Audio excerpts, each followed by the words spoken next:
लोकसभा चुनाव के तीसरे चरण में एमपी की 9 लोकसभा सीटों पर मंगलवार को वोटिंग होगी। इन 9 सीटों में से 3 सबसे हॉट सीटें हैं।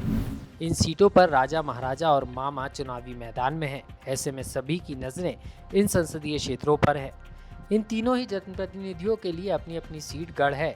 इन सीटों से पूर्व मुख्यमंत्री दिग्विजय सिंह और शिवराज सिंह चौहान के अलावा केंद्रीय मंत्री ज्योतिरादित्य सिंधिया भी मैदान में हैं। सबसे पहले बात करेंगे राजगढ़ लोकसभा सीट की।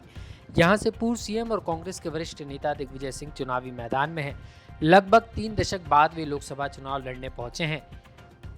वे यहां से साल 1984 और 1991 में सांसद रह चुके हैं। पिछला चुनाव उन्होंने भोपाल से लड़ा था, जहां बीजेपी नेता प्रज्ञा सिंह ठाकुर ने उन्हें हराया था। इस बार उनका मुकाबला बीजेपी के रोडमल नागर से है।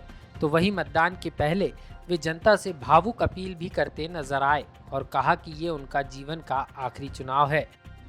तो वहीं प्रदेश की दूसरी सबसे बड़ी हॉट सीट है गुना लोकसभा सीट। इस सीट को सिंधिया परिवार का गढ़ माना जाता है। इस सीट पर सिंधिया परिवार की तीसरी पीढ़ी चुनाव मैदान में है। इससे पहले उनकी दादी और पिता सांसद रह चुके हैं, जबकि ज्योतिरादित्य सिंधिया भी इस सीट से 4 बार सांसद चुने गए हैं। 2019 के लोकसभा चुनाव में ज्योतिरादित्य सिंधिया ने कांग्रेस उम्मीदवार के तौर पर यहां से चुनाव लड़ा था, लेकिन उन्हें हार का सामना करना पड़ा था। पहली बार वे बीजेपी की टिकट पर चुनावी मैदान में हैं। तो वहीं इस बार उनका मुकाबला कांग्रेस नेता राव यादवेंद्र सिंह से है।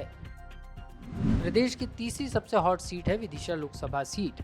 इस सीट से पूर्व सीएम शिवराज सिंह चौहान यानी एमपी के मामा एक बार फिर चुनावी मैदान में हैं।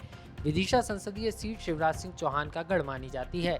इससे पहले वह 1991 से 2004 तक 5 बार संसदीय क्षेत्र का प्रतिनिधित्व कर चुके हैं। वहीं 16.5 साल तक प्रदेश का मुख्यमंत्री पद भी संभालने वाले शिवराज सिंह चौहान 6वीं बार विदिशा संसदीय सीट से बीजेपी प्रत्याशी के रूप में चुनावी मैदान में है।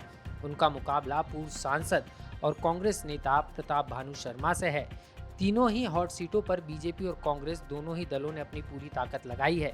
ऐसे में देखना होगा कि इन सीटों पर जनता अपना जनादेश किसे देती है, क्योंकि 7 मई को जनता वोट के जरिए राजा, महाराजा और मामा के भाग्य का फैसला करेगी।